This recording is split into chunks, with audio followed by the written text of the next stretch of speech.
Didn't even have no full set. So I went in there and said, I'm going to give my money back. And so I went into the nail shop. And I said, I want my money back. You overcharged me for like $50, $60. I want my nail. I want my money back. And I slammed my hand down on the table. Look, you didn't even do a full set. You said that you were doing a full set. I asked you for a full set. You didn't even do.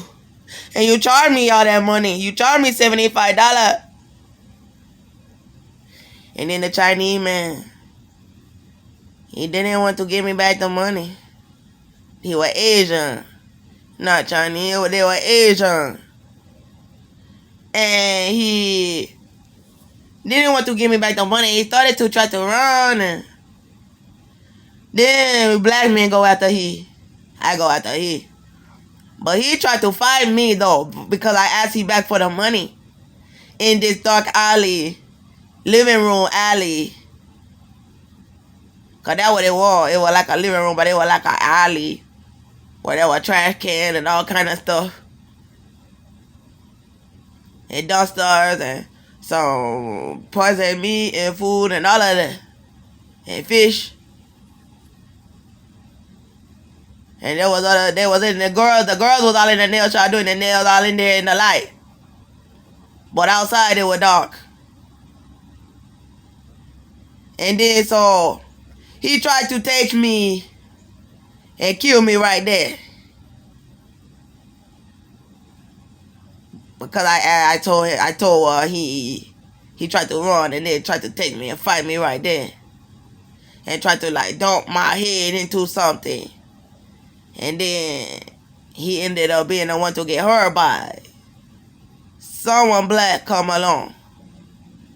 And they stopped he real quick in the spirit.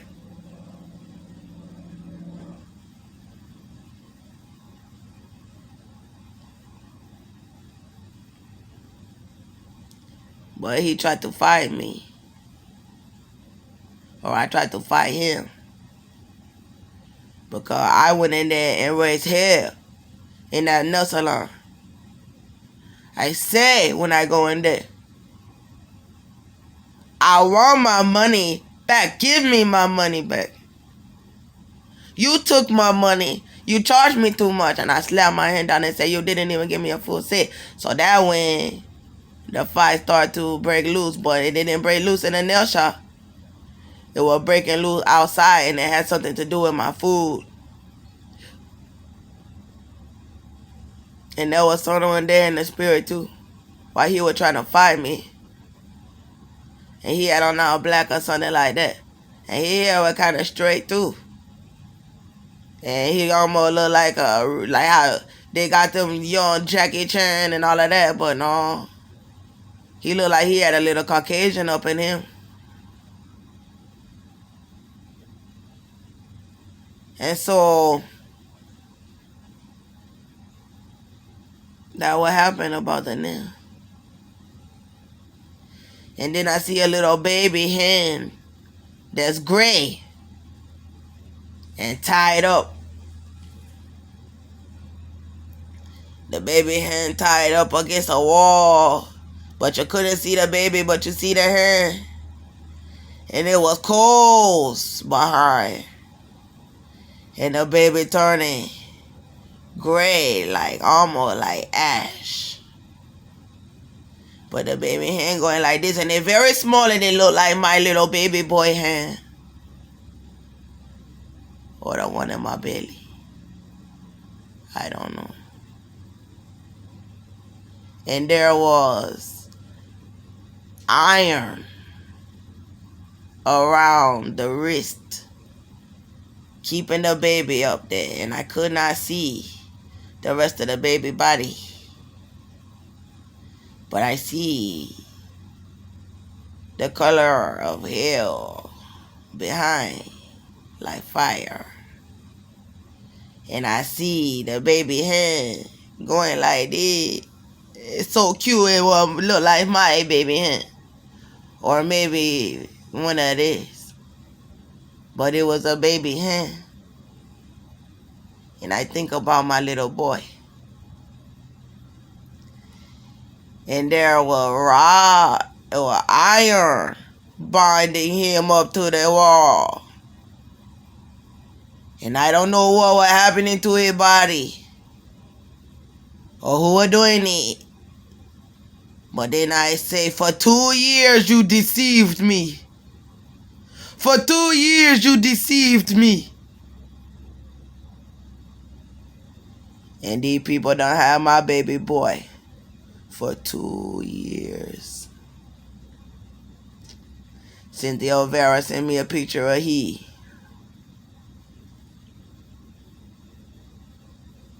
And he got dark ring around the eye.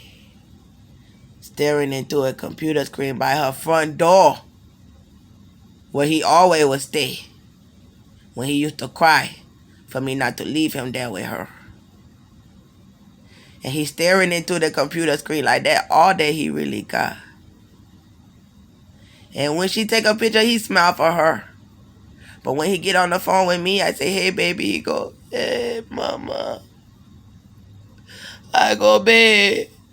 I love you. I love you too, mama. I love you too. I said, yeah, like, tell her you love her. Tell her you love her. He go, I love you too, mama. I say, you miss me? Yes, mama. And I know he run around and play like a normal kid, because that's what they do. But he on the phone with me, trying to tell me something in my pocket. And I go, what's in your pocket, baby? And he want to tell me some things about Cynthia and Joseph. But he cannot tell, because she right there. And I can tell. He want me to come get him right away. But I cannot, because they holding my baby hostage from me. Then over there trying to take pictures of him with toys and smiling and running around like on some material shit. And you think that can replace his mother. But I think most of all, that the baby that was up there with that iron chain might have been male born, but I think it might be the one that I carrying. Cause you torturing this baby. And y'all torturing this baby inside of me. And for 2 years you deceived me and told me that I was not pregnant. Melbourne was 22 months old when I left. And I was pregnant when y'all arrested me and took me to the jail. And then y'all rigged the pregnancy test and were poisoning my hormone to say that I was not pregnant. And when I get into the jail, you never give me a pregnancy test. And I was pregnant when you arrest me. And I was pregnant the entire time I was in the back of the jail while y'all were giving me poison goddamn trays. And over there doing sexual rituals with children. In the spirit. Telling me you were going to rape my son to try to make me go crazy and all of that. And I don't know what y'all have done. But for 2 years you lied and you deceived me and told me that I was not pregnant. And I over there smoking goddamn cigarette because you bitches lie. Then you held me back there for 10 months. From September 18, 2018, pregnant, to August 22nd, 2019. 10 goddamn months. I've been supposed to have that baby. Y'all tortured this baby inside of me. You're going to hell. And you made my baby go to hell. Experience this hell inside of me. That was hell. This is hell. And so,